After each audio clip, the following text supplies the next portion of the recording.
Saludos, ¿qué tal? ¿Cómo están? Bienvenidos, señoras y señores, a un día más en este programa, una semana más, al Día en Economía. Ya saben ustedes que procuramos acercarles, pues de la forma más sencilla, más directa posible, los conceptos más básicos de la economía, esos que al final manejamos todos, nos gusten o no, entendamos de ello o no, sepamos incluso pronunciar algunas de esas palabras tan técnicas o no. En cualquier caso, la economía nunca antes ha estado como ahora en boca del ciudadano de a pie, y nosotros desde este programa procuramos explicársela tan clarita como ese agua que tiene Joaquín Mastache y que está bebiendo ya nuestro invitado para ir cargando pilas en este programa que ahora comienza. Joaquín, ¿qué tal? ¿Cómo estás, hombre? Muy bien, muchas gracias. Buenas tardes. Muy Bienvenido.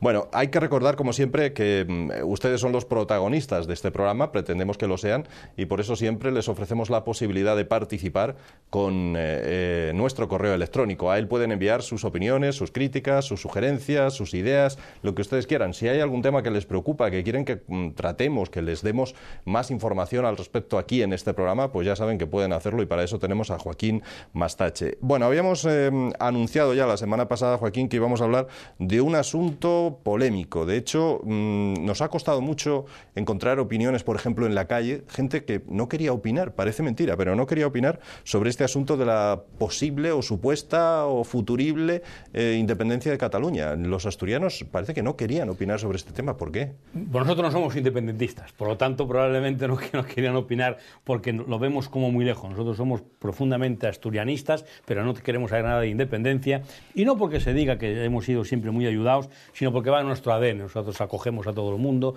no olvidemos aquellas explosiones demográficas en los años 50, 58, 60, donde vinieron andaluces, castellanos, extremeños y fueron perfectamente acogidos, se fueron perfectamente integrando en la sociedad. En las minas vinieron polacos de todas las nacionalidades. Por lo tanto, nosotros no somos nada nacionalistas, aunque sí somos asturianistas en cuanto a que nuestra patria chica, pero así la llamamos patria chica porque nuestra patria grande sigue siendo la que es, y espero que algún día lo sea para todos, que es nuestra querida España. La pregunta, yo creo, del millón, la pregunta clave es, al hilo además de lo que decía Joaquín, no la vamos a contestar todavía, la dejamos para más tarde, pero la pregunta clave sin duda es, ¿y a nosotros cómo nos afecta esto de Cataluña? Yo vivo en Asturias, a casi 1000 kilómetros de Cataluña, y a mí esto me va a afectar de alguna forma. Lo contestamos después, ¿no, Joaquín? Muchas gracias. Bueno, antes de contestar, yo sí quisiera responder a un email que ha recibido nuestra redacción, esa dirección, que ustedes han visto hace unos instantes, aldiaeneconomia@teleasturias.com, y en esa dirección que ustedes están viendo ahora mismo nos decía un ciudadano, perdón porque no tengo el nombre delante, pero él sabrá evidentemente a quién nos dirigimos, nos decía lo siguiente. Les leo el breve email que nos enviaba. Les sigo habitualmente en sus programas y en la prensa. Se refiere al señor Joaquín Mastache. Y ya ha dicho más de una vez que la actual crisis no es tanto económica como política. Dice este señor: estando completamente de acuerdo con usted en esta consideración, me gustaría que opinara claramente, dice él, o sea, que te mojes, Joaquín, es lo que yo entiendo que pide, sobre la presunta trama de corrupción descubierta en el Partido Popular los últimos días. A mí no me vale, dice este ciudadano, que ahora los dos grandes partidos se enreden en eso de y tú más. Es verdad, ahora PSOE dice, bueno, pero PP tiene más casos de corrupción, y el PP responde, y el PSOE tiene muchos. De poco sirve eso, según este ciudadano. ¿Cómo se acaba de una vez con esto?, pregunta este señor, y ¿por qué hasta ahora no se han tomado medidas serias al respecto? A ver, Joaquín. Bueno, nos pide que nos mojemos. Nosotros nos vamos a mojar. Yo el otro día, hablando con un compañero, me dijo, y con todo cariño del mundo, y a lo mejor con alguna intención un poco oscura, de que yo me exponía en exceso, que de alguna vez hacía algunos comentarios que podían molestar a muchas personas. Y yo lo único que les digo, y lo digo claramente, y quiero dejarlo claramente, a mí no me importa ser el Pepito Grillo en Asturias. No me importa ser ni el muñeco diabólico contra el que todos disparan al pim pam pum a ver cuándo cae. Yo tengo las cosas muy claras. Yo ya tengo una edad, yo ya no aspiro prácticamente nada más que a poder seguir expresándome libremente, a seguir aprendiendo en los 8, 10, 15 o 20 años que me dio Dios de vida. Por lo tanto, yo no tengo ningún miedo a decir lo que pienso. Incluso pensando lo que digo, porque debe de decirse con toda consciencia y con toda claridad. Muy bien. En el tema que nos ocupa, que es realmente absolutamente lamentable y que puede hacer flaquear a las personas honestas y a las personas que estos últimos días tuvieron que cumplir con un requisito y todavía tienen que cumplir con un requisito fiscal, como la declaración del IVA o como son declaraciones del IRPF de los autónomos, empresarios. Puede caer la gente en el desánimo y decir, ¿para qué vamos a estar pagando el dinero si luego resulta que se hace un uso inadecuado, como estamos viendo por muchos partidos políticos? El gran problema que tenemos en España es que España no es una democracia absoluta, como a todos nos gustaría. Es una democracia condicionada. ¿Por qué es una democracia condicionada? Porque de alguna manera esto es una partitocracia más que una auténtica democracia. Aquí quienes mandan y quienes gobiernan son los partidos, no son los componentes de esos partidos, son las cúpulas. Y evidentemente, pues el que es el gerente de un partido es el que mueve el dinero que entra en ese partido por las diferentes vías conocidas o en algunos casos lamentablemente desconocidas, pero que son desconocidas porque ellos mismos en el Parlamento, que son los que nos representan a todos, no crean unas leyes serias, no crean unas leyes justas, porque las leyes, como todos hemos dicho, que se dictan en los parlamentos, son legales, pero no quiere decir que sean justas. ¿Dónde está la ley de transparencia? Quieren hacer una ley de transparencia donde precisamente los partidos políticos y los sindicatos queden fuera, como ha sido en la última revisión del Código Penal. Esto es una broma. O sea, lo que no podemos es continuar de esta manera. Mientras no existan listas abiertas, mientras no se incorporen a los partidos políticos y a las elecciones personas que no tengan ataduras políticas, que no sean dictados por la cúpula de los partidos, estaremos en una democracia totalmente politizada y pasarán estas cosas y las que han pasado desde el origen de la democracia. No olvidemos que ya en los orígenes de la democracia, en la época de don Felipe González, él mismo dijo en una ocasión, y yo creo que si miramos la hemeroteca podemos recordarlo, de que el poder corrompe y el poder absoluto corrompe absolutamente. Y lo dijo sin sonrojarse. ¿Por qué lo sabía? ¿Por qué él estaba en esa situación? ¿Por qué se dio cuenta que se corrompió absolutamente su partido como otros partidos en otras? Y, claro, y luego aquí hemos creado un desarrollo de Estados autonomías al servicio precisamente de los partidos políticos, no al servicio de la ciudadanía, como si se quiere hacer ver. Se quiere hacer ver que hacemos un desarrollo de Estados autonomías para estar más cerca del ciudadano, y esa no es la verdad.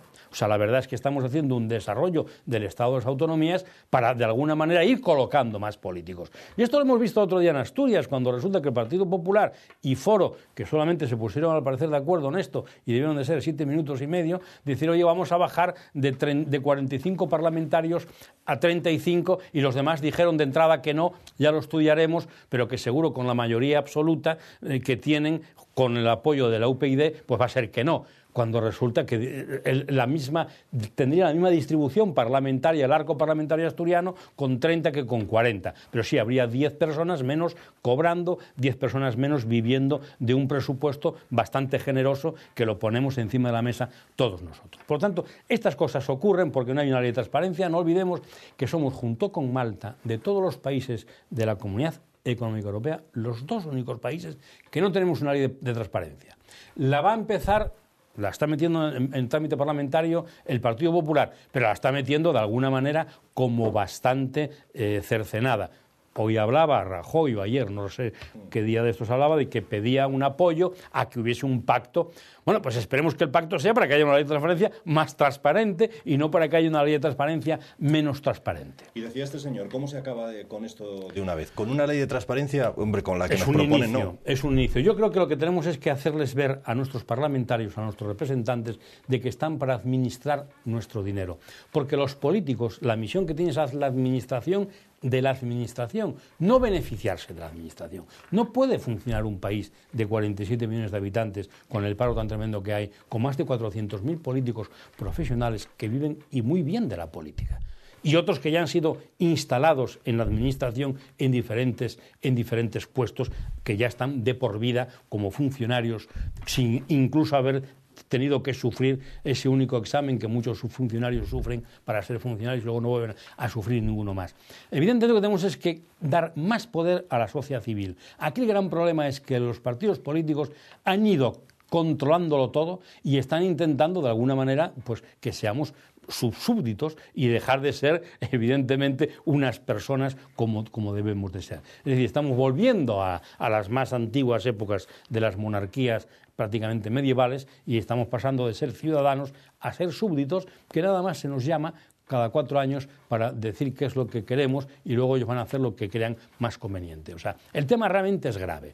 Pero yo comentaba antes de empezar en la tertulia precisamente algo que lo tengo muy claro, que de la misma manera que se ponen muchísimos millones de españoles de acuerdo para manifestarse en contra de situaciones que sabemos que es injusta, yo creo que la situación más injusta que hay, y además la ciudadanía sí lo tiene claro, porque el segundo problema que tiene la ciudadanía después del paro es los políticos. O sea, tú preguntas a cualquier ciudadano qué concepto tiene de los políticos y tiene un concepto tremendamente lamentable, porque es que se lo han ganado a pulso, porque es que lo están haciendo realmente muy mal. O sea, yo creo que piensan en mente con una mentalidad cortoplacista hasta las próximas elecciones, a ver si pueden ganarlas y seguir una prórroga de 4 años más. Pero el gran problema que tenemos es nuestro. Nosotros estamos manteniendo precisamente la clase política y lo que tenemos es que demandarles que tengan un comportamiento, Pero, Joaquín, por simplemente que les demandemos,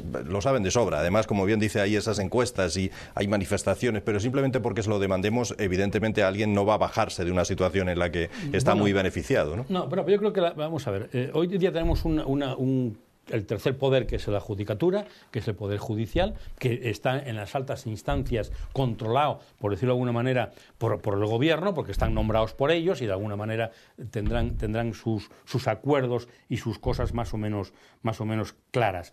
Lo que trato de decir es que la judicatura son 4.500 jueces los que hay en España, pues tendremos que organizarnos y así está haciéndose, pues algunas asociaciones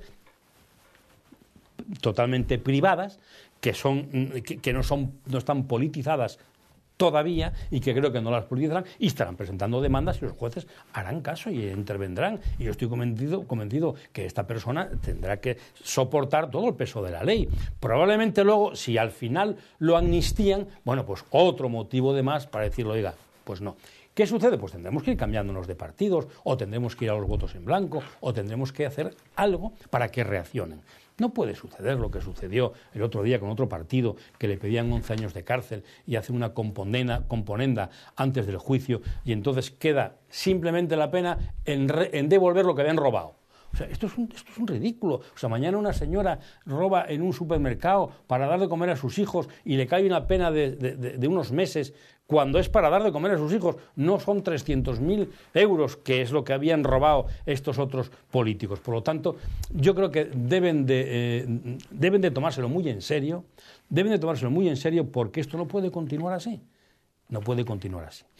Alguien se preguntará, bueno, este programa es de economía, no de política. A ver, ¿cómo afecta esto a la economía, esta situación? ¿Cómo no va a afectar? O sea, la economía y la política van perfectamente ligadas. Son dos ciencias sociales que de alguna manera tienen mucho que ver entre sí. Evidentemente esto crea un gran desánimo. Esto crea desánimos pues, a las empresas que dicen qué están haciendo con mi dinero, cómo lo están administrando. Eso puede caer en una objeción fiscal, que a lo peor es uno de los mecanismos que hay que utilizar para que de alguna manera reaccione y diga, oiga, no, que ustedes tienen un presupuesto de 300.000 millones de euros y ustedes están haciéndolo muy mal, y estamos viendo que están buscándose leyes que les son favorables precisamente en el lugar donde debiera de ser la mayor transparencia, que es en el Parlamento. Entonces yo pienso que a grandes males, grandes remedios, y realmente el mal de la política es enorme. Es gravísimo. No quiere decir que todos los políticos sean corruptos. Yo no puedo afirmar eso porque sería tremendamente injusto. Pero que en las cúpulas, entre los que mandan, se crean y se gestan una serie de artilugios económicos, por eso hablamos de economía, para ellos llevárselo de alguna manera crudo y sin embargo seguir pidiendo a los ciudadanos que sigan apretándose el cinturón. Ojo, que esto que estamos hablando es muy grave, que se lo tomen en serio. Yo lo que pido desde aquí es a los jueces, que yo sé que son muy pocos, son 4.500, es un ratio el que existe de jueces en España con respecto a otros países muy bajo, pero que de alguna manera que intervengan y que tienen mucho que decir, porque para eso son profesionales de administrar justicia. Pero ojo, ellos administran justicia con unas leyes que les aprueban en el Parlamento que a veces les dejan poco margen de maniobra, pero de alguna manera tienen que rebelarse, por decirlo de alguna manera, la judicatura y y pues aquellos cargos que entienden que están politizados, pues que no los tomen. Que cuando nombren a un juez, pues juez del Tribunal Supremo, si entiende que es un cargo politizado, pues mire, yo no quiero ser, yo sigo siendo juez de instrucción, que aquí es lo que sé hacer y lo que no me impiden hacer lo que yo creo que tengo que hacer en cada momento. Por lo tanto, yo creo que uno de los últimos recursos es la justicia y la sociedad civil. Y yo veo movimientos en que la sociedad civil está acudiendo a los tribunales y, claro, los tribunales, salvo que el fiscal, que ya vemos que de alguna manera está muy ligado siempre al gobierno, porque es quien lo nombra, pues toda esta serie de cosas tienen que ir cambiando, si no nos vamos a entrar en una dinámica muy peligrosa. Bueno, vamos a ir ya al tema que nos ocupa y que habíamos anunciado y prometido para este día, para esta semana, y es la independencia o no de Cataluña, que, bueno, pues como decía el otro, con su pan se lo coman, pero lo que nos preocupa sobre todo es saber cómo a una región como Asturias, una región envejecida, con un alto número, un porcentaje elevado de jubilados y prejubilados que seguramente no tienen otras regiones con más personas en activo, ¿cómo nos afectará a una región como Asturias este hecho de producirse? Bueno, pues a lo mejor esto nos afecta bien. ¿Para bien? Igual nos afecta bien porque nos traen para acá la SEAT o nos traen la Volkswagen, porque hay muchas empresas catalanas que se deslocalizarán. Miren, hay una cosa que tengo muy clara. Yo creo que esto es un problema estrictamente político más que económico de un grupo de personas que lo que quieren es, de alguna manera, ellos organizarse su pequeña parcela, creyendo que les va a ir mejor. Y yo estoy convencido que les va a ir, no peor, mucho peor. Están jugando con fuego. Y cuando se juega con fuego, seguro que uno se quema. Casi seguro, por muchos guantes ignífugos que uno ponga, va a haber alguna chispa que te va a quemar.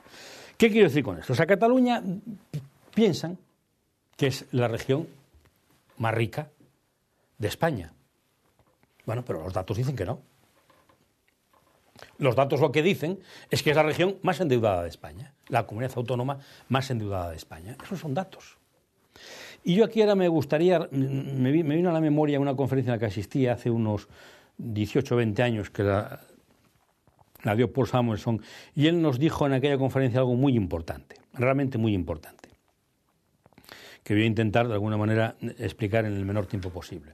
Él nos dijo, son ustedes un país pequeño, en territorio, y tienen un grandísimo problema, que son 4 lenguas reconocidas. Eso es gravísimo. Entonces, claro, si hacemos caso de aquello que se nos dijo ya hace más de 20 años y que muchos comentamos, llegamos a la conclusión siguiente, que la lengua, el habla, siempre fue un vehículo de entendimiento. Bueno, pues en España el catalán es un vehículo de entendimiento, ¿no? De enfrentamiento. A mí me resultaría, vamos, yo no asistiría, yo me marcharía directamente si yo fuese senador y yo estoy en el Senado de España y resulta que para entender lo que me dice un catalán, que su lengua oficial también es la española como la mía, me lo dice en catalán. Yo me levanto y me voy, directamente. O sea, yo no voy a permitir que un catalán, porque sea catalán o un vasco, porque sea vasco o un gallego, porque sea gallego, a mí, que soy tan español como él, ni más ni menos, me hable en catalán, gallego o vasco, sabiendo los 4 hablar en español. O sea, yo de momento lo cortaría de raíz. O sea, no tiene ningún sentido. O sea, tiene que haber una sola lengua en España que sería el vehículo de entendimiento en todo, tanto en hablado como en escrito. Entonces, claro, como no vayamos a una unidad de lengua, no vayamos a una unidad laboral, como no vayamos a una unidad comercial, estamos perdidos. Y fiscal, ¿qué sentido tiene que Cataluña, que precisamente en eso sí son los que más, tienen el tipo marginal de la renta más alto, el 56%? Es un disparate. Porque ellos, claro, como tienen unas atribuciones que la ley les da, pueden poner 4, 5, 6 puntos por encima para recaudar más dinero. O sea que al final creen que están mejor, y están mejor artificialmente, porque están mejor, tienen un PIB que no es el más alto de España, que no lo es, que es el 5º más alto de España, que por delante de él está Madrid, está País Vasco, está La Rioja y está Navarra, me parece, hablo de memoria. Por lo tanto, que no se crean que son los más ricos de España, que no lo son, que no son los que tienen el más PIB, el PIB más alto de España, teniéndolo artificialmente alto, y me explico, a causa del endeudamiento, porque lo que sí son precisamente de los servicios públicos los más caros de España. Son los médicos que están en la seguridad social, como está transferida, los que más cobran, los profesores los que más cobran, los mozos de escuadra los que más cobran. O sea que a costa del endeudamiento, a costa de que tienen un endeudamiento de casi 6.000 euros por persona. Tienen el mayor endeudamiento un 86% por encima de la media de España. O sea, ¿qué se creen? ¿Que van a ir mejor separándose? Es que es más, primero no pueden, porque si el resto de los españoles decimos que no, es que no. Se pongan para arriba, se pongan para abajo. Y luego, por otro lado, vuelvo a insistir, o sea, ya hay empresas que se van a deslocalizar. El otro día se deslocalizaron ya varias. El señor Lara fue el primero, siendo catalán, el primero que dio el paso al frente. Pues a lo mejor nos viene la Volkswagen para aquí, que aquí les fabricamos la chapa. O sea, que nos va a venir como muy bien. O sea, que haya ellos. Pero ¿ellos qué creen? Si tienen que darse cuenta, me hablo los políticos, el pueblo está ya... El pueblo va a caer de la burra, seguro, porque el pueblo catalán es un pueblo trabajador, es un pueblo formado, es un pueblo inteligente, yo creo que hasta europeísta. Y se está empezando a dar cuenta que le están engañando. Pero están engañando del todo la parte. Porque, ¿qué piensa? Si el 50% de lo que producen lo venden en España, va a tener un arancel después, no lo van a vender. Van a venir empresas a fabricarlas a Cuenca, a Madrid o a otras. Pero es que yo creo que están echando un pulso. Lo que pasa es que yo creo que la otra parte que está en el pulso no le pone el brazo. Y como no le pone el brazo, no se lo va a torcer. Y me refiero al gallego, me refiero al Rajoy. Que Rajoy tiene una especie, es un personaje muy especial y no va a entrar en el juego y él va a seguir por donde tiene que seguir. Y estoy absolutamente convencido de que no le va a ganar el pulso porque no lo va a encontrar. Porque no va a haber pulso. No va a haber pulso, no lo va a haber. Estoy totalmente convencido. Pero vamos, yo estoy convencidísimo también que quienes más perjudicados saldrían serían ellos. Pero económicamente, Joaquín, ¿se ha hecho algún estudio que justifique quién puede salir perjudicado en todo esto? ¿O realmente al final las cuentas qué demuestran? Demuestran que los dos, me imagino, pueden salir perjudicados. Yo creo que todos saldremos perjudicados en el conjunto, pero en lo particular algunos salen beneficiados con su salida, ¿eh? En lo particular, es decir, de la misma manera que ellos quieren beneficiarse obteniendo de la tajada común fiscal más dinero del que están teniendo, porque dicen que tienen que ser solidarios con el resto de España. No, es que está siendo solidaria España también manteniendo unos niveles de deuda catalana, que estamos hablando de casi 50.000 millones de euros. Hablando de cantidades brutales. Y eso no solamente lo pagan los catalanes, lo pagamos los españoles. O sea que yo estoy convencido de que esto es como cuando un matrimonio se separa. Yo creo que no gana nadie, todo el mundo pierde. Todo el mundo pierde, pero probablemente lo que pueda ganar es un tercero porque resulte que haya que coger los despojos de ese matrimonio. Pues esto es lo que puede suceder. O sea, estoy seguro que Cataluña y España como nación perdemos, pero a lo mejor alguna otra provincia o alguna otra comunidad autónoma sale ganando. Nosotros, en principio, no hay tampoco objetivamente razones para pensar una u otra cosa, ¿no? No lo sé, es que yo no tengo datos. Le pregunto eso porque Asturias no es ni mucho menos autosuficiente. Tenemos una alta tasa de personas envejecidas, de jubilados, prejubilados, no cabe duda que probablemente la tasa más alta de toda España. Pero España, Asturias, especialmente con respecto a España, también tiene un nivel de vida importante, uno de los más altos, porque las pensiones, si Asturias tiene mucho pensionista, precisamente esos están casi en mejor situación económica que aquellos que están buscando, vamos, que los que están buscando empleo seguro, y de lo que muchos de los que tienen que lo pueden perder también. Por lo tanto, aunque Asturias haya mucho pensionista, no quiere decir que no estén cobrando las pensiones, las están cobrando puntualmente. Sí, pero las cobran por la solidaridad de otras regiones, bueno, podríamos decir, entre ellas Cataluña. Bueno, pero yo vuelvo a insistir, ese dato no lo tengo, yo no sé exactamente si hay más solidaridad con respecto al concepto pensión en Asturias que en otros conceptos, como es el concepto deuda en Cataluña. Yo no tengo esos números macroeconómicos, no los manejo y de alguna manera me puedo confundir. Pero vuelvo a insistir, es que el todo es el todo y si alguna de las partes de alguna manera quiere salirse del todo, yo siempre estoy convencido que lo que queda es más fuerte que el que se va. Seguro. Porque es que él se cree que es el que económicamente está manteniendo, claro, si comparamos los números con Extremadura, pues podemos decir, yo tengo aquí algunos números que he sacado, y bien, perfecto, pues Extremadura tiene un PIB de 16.150 euros per cápita, y tiene Madrid, Navarra 30.100, casi el doble. O el País Vasco 31.300, que es el más alto. Entonces, por lo tanto, claro que... Pero ¿qué sucede? A lo mejor es mucho más caro vivir allí. Aunque tengas un PIB per cápita mucho más alto, no quiere decir que vivas mucho mejor. O sea que todo esto no es simplemente... No son números fríos, sino que hay que mirar muchas variables. Yo estoy convencido que hay una gran estafa por parte de esos políticos catalanes que quieren salirse e ir a Europa como un país más. No lo van a conseguir. porque no tiene sentido. Pero esto ya es una historia que ya llevan siglos intentando conseguirlo y de alguna manera yo creo que lo están moviendo para intentar sacar algo más, porque ellos están muy mal. O sea, Cataluña está realmente muy mal, tiene un paro muy alto. Cataluña tiene muchísimos problemas, tiene una deuda por persona altísima, tienen problemas que no van a poder, si no hubiese sido por la solidaridad del resto de los españoles, no hubiesen cobrado los empleados públicos estos últimos meses. Esto que estoy diciendo es muy serio, no hubiesen cobrado. Entonces, ¿de dónde salió el dinero? Hombre, pues el dinero salió de que el gobierno central se tuvo que endeudar pues al 4 o al 5% para prestárselo a los catalanes y adelantárselo con el famoso FLA o la famosa historia. Exige unos comportamientos y exige unos compromisos que ellos no quieren hacer. Joaquín, nos quedan 5 minutos, así que yo quiero recordar a nuestros espectadores que en cualquier instante pueden enviar sus dudas, consultas, quejas, críticas, sugerencias, lo que ustedes quieren que tratemos en próximos programas, de la mano del experto en economía de Joaquín Mastache, lo pueden hacer enviando un correo a esa dirección que ustedes están viendo ahora mismo, aldiaeneconomia@teleasturias.com. Ahí admitimos cualquier pregunta o sugerencia que ustedes nos hagan, incluso cualquier crítica. De hecho, muchas veces llega más esto último, críticas, que cualquier otra cosa a este programa. Eso está bien, en cierta medida, porque denota que lo que decimos despierta la conciencia de muchos y no pasa inadvertido. Eso está muy bien, por otro lado. Bueno, una última cuestión que tiene que ver mucho con la actualidad, Joaquín, lo mencionábamos antes de entrar al programa, y tiene que ver con la patronal de las grandes superficies comerciales.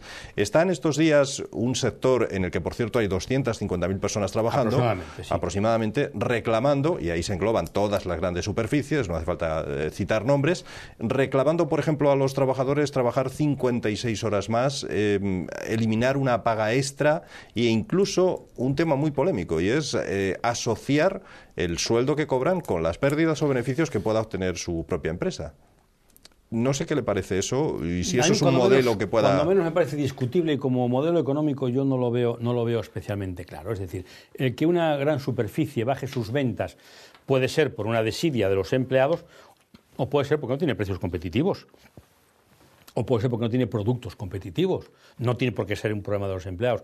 Yo entiendo que el vincular el salario en su totalidad a los resultados, a los objetivos conseguidos, es muy peligroso. Tiene que existir un salario mínimo garantizado y lo que sí tiene que existir es esa flexibilidad para que la empresa prescinda de aquellos trabajadores que entienda que debe de prescindir para que siga siendo viable esa actividad, incluso sin coste.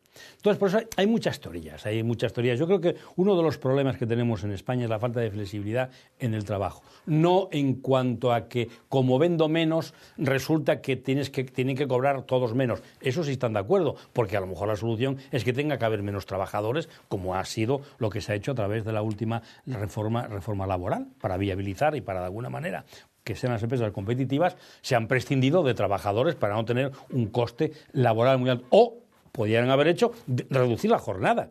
Es decir, usted en vez de trabajar una jornada, como han hecho en Alemania lo han hecho impecable. En la Volkswagen han hecho unos proyectos laborales fantásticos donde si había 50.000 trabajadores, dicen, pues vamos a mandar a 20.000 a media jornada y 30.000 a jornada completa, con lo cual, de alguna manera, no se despedía a todos esos 20.000 trabajadores, o 10.000, que serían los que correspondería al estar trabajando en media jornada, y todos tenían trabajo. Por lo tanto, hay que ir a cuestiones más imaginativas, sobre todo más flexibles. Ahora, conectar el ingreso con las ventas, eso puede tener un cierto peligro si es en la totalidad, que sea en la parte variable, que haya unos incentivos, pero siempre partiendo de unos salarios mínimos, porque el trabajador no tiene culpa de que si la política comercial de la empresa es equivocada o existe, la culpa puede pagar quedándose sin puesto de trabajo, pero también se va a quedar la empresa sin actividad, ¿no? Por lo tanto, son cuestiones que todo lo que se acuerde, si se acuerda de alguna manera entre sindicatos y patronal, sin que haya problemas, pues lo que está acordado, fantástico. Ellos sabrán lo que hacen. Bueno, nos sugieren los espectadores, en una época como esta en la que quedarse en el paro es a partir de ahí tremendamente dificultoso el tener un nuevo empleo, hay mucha gente que opta por el autoempleo, por poner una pequeña empresa, por hacerse autónomo, etcétera. Entonces nos sugieren los espectadores que demos instrucciones de cómo se puede poner en marcha una empresa, que es algo que cada vez más parados se piensan ante la imposibilidad de encontrar empleo por cuenta ajena. ¿Le parece que en próximos programas hablemos de esto, Joaquín? Podemos hablar de ello, pero voy a poner un ejemplo simplemente. No porque de alguna manera abramos más kioscos vamos a vender más periódicos. Lo que vamos a hacer es repartir los periódicos entre más kioscos. O sea, cuidado con todas estas cuestiones cosméticas que parece que van a resolver el problema. Oiga, usted no se preocupe, usted se quedó en el paro, usted ponga un negocio y no sé qué negocio, ponga una cafetería, o fórmese y ponga una academia, o como usted sabe contabilidad, pues ponga... Sí, claro, pero es que a lo peor no hay alumnos para que yo les dé contabilidad, por lo tanto, lo único que voy a hacer es meterme en una aventura donde voy a tener una serie de gastos ya de salida y luego no voy a ver ingresos. O sea que la situación está para otra cosa. La situación está para que España lo que tiene es que buscar mercados donde sí exista consumo y tenemos que ir hacia la exportación. Y la exportación, y esto que voy a decir es muy duro, pero es muy claro. La exportación no solamente es exportar mercancía, es exportar talento y valores. O sea, estamos dándonos cuenta que exportar personas con una formación fantástica. O sea, hay muchísimos... Corremos el riesgo de quedarnos sin gente preparada. No, sigue saliendo gente preparada. Y esa gente, su ilusión es volver, y van a volver con nuevas técnicas, con nuevas culturas, con nuevos conocimientos y de alguna manera algún día podrán llegar a ser aprovechables. Lo que tenemos es que no quedarnos quietos, no quedarnos parados, pero tampoco montar un negocio por el mero hecho de ser, ahora yo soy un autónomo, pongo un cartel muy bonito y me voy a dedicar a no sé qué. Sí, pero es que no me compra nadie. Tenemos un problema de sequía de pedidos porque hay pocos recursos. Y encima, lo que tenemos que hacer, y yo creo que lo que tiene que hacer España, es pensarse muy bien el gobierno que está ahora mismo gobernando o el que venga en su día, es minorar el coste fiscal del mantenimiento del Estado. Lo que hay que bajar es la factura fiscal. Lo que hay es que liberar recursos, dejarlos en el bolsillo de los que los generamos para que podamos demandar más bienes y servicios. Porque todo aquel dinero que se nos quita del bolsillo para mantener el gasto improductivo es lo que nos llevó a esta situación. Bueno, en cualquier caso, en próximos programas, próximos días, podemos hablar de este asunto y dar más detalles y hablar más profundamente de este asunto, no con ánimo de desencantar a nadie y que a partir de ese momento, si se lo estaba pensando, digo, ya no lo hago, pero por lo menos para que sea responsable. Y seguro que lo va a hacer con gran responsabilidad. O sea, que no crean que nadie se va a crear autónomo sin mirarlo y pensárselo antes. Luego había un tema que nos habían comentado alguna vez que era muy interesante hablar sobre el tema de las pensiones, que yo creo que es un asunto que podemos abordar uno de estos próximos días porque realmente preocupa y es una situación que debemos de darle salida. Yo me acuerdo cuando en su día comentaba un ministro nefasto, que además lo fue varias veces, de Economía en el Partido Socialista, que era el señor Solbes, que de alguna manera decía él que lo que él no podía garantizar eran las pensiones de los que ahora empiezan a trabajar, que lo que sí podía garantizar es las del año que viene. Bueno, pues aquí vamos a hablar de que lo que sí es más fácil garantizar es las de los de dentro de 40 años en vez de las de ahora, que la cosa está muy complicada. Pues de eso hablamos en próximos programas y, como siempre les decimos, de eso y de lo que ustedes quieran, porque al fin y al cabo ustedes realizan el guión de este programa y ustedes son los que ofrecen sugerencias, ideas, opiniones a través de nuestro correo digital que ahora mismo están viendo. En fin, señores, no nos queda tiempo para más. Joaquín, muchísimas gracias una vez más por estar con nosotros. Muchas gracias. Y buenas noches a todos ustedes también. Nos vemos la semana que viene al Día en Economía.